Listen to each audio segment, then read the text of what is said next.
السلام علیکم دوستوں، کیا آپ نے کبھی غور کیا ہے کہ وہ قبائلی علاقے جنہوں نے سب سے زیادہ قربانیاں دی آج لاشیں اٹھا رہے ہیں اور اپنے حق سے محروم ہیں؟ اور کیا یہ واقعی مدنیات کی جنگ ہے؟ آج ہم ان سوالات کے جواب تلاش کریں گے اور قبائلی عوام کی سچائی سنیں گے۔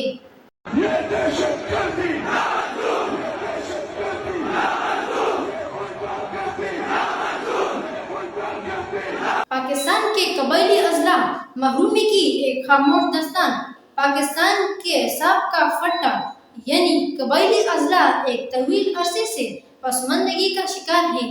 یہ علاقے نہ صرف جغرافیائی طور پر حساس ہے بلکہ تاریخی طور پر بھی یہ علاقے پاکستان کے سب سے زیادہ وفادار خطے رہے ہیں۔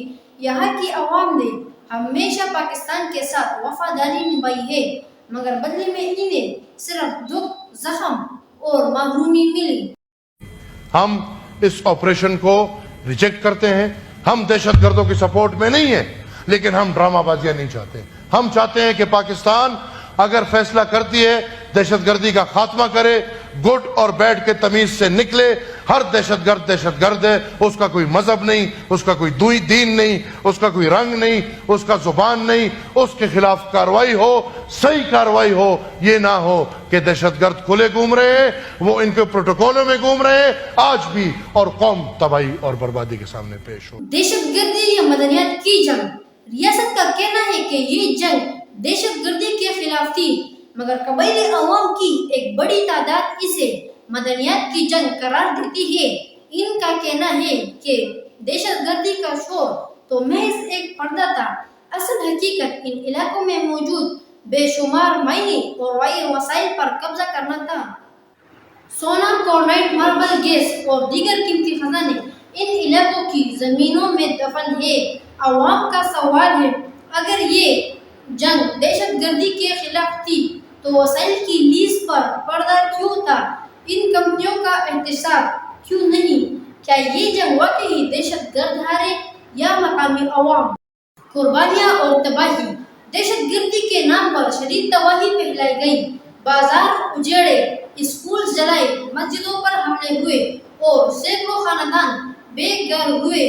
پورے کے پورے دیہات خالی کرائے گئے، مگر آج تک ان کے مکمل بحالی کے وعدے وفا نہیں ہوئے۔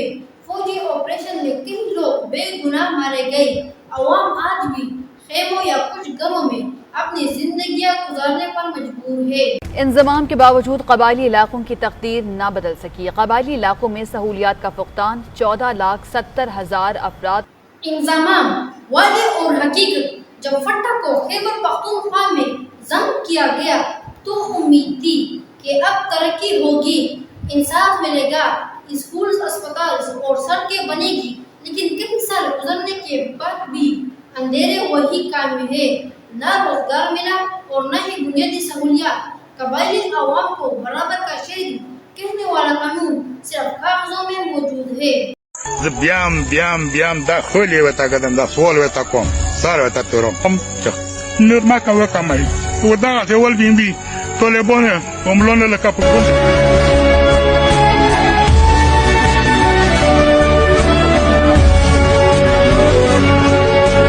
اعتماد کا بحران، ظلم اور خاموشی۔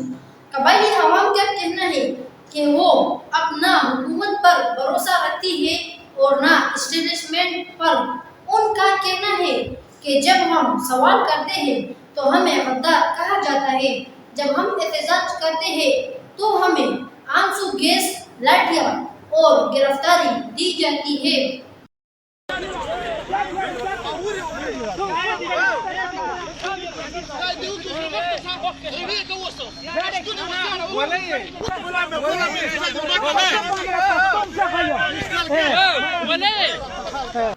اور بدترین المیہ تو یہ ہے کہ ہمیں اپنی لاشیں بھی اٹھانی پڑتی ہے۔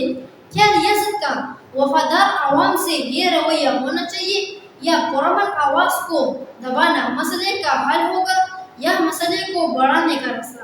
80,000 پاکستانیوں کی جانیں گئیں، ہمارا قبائلی علاقہ اجڑ گیا۔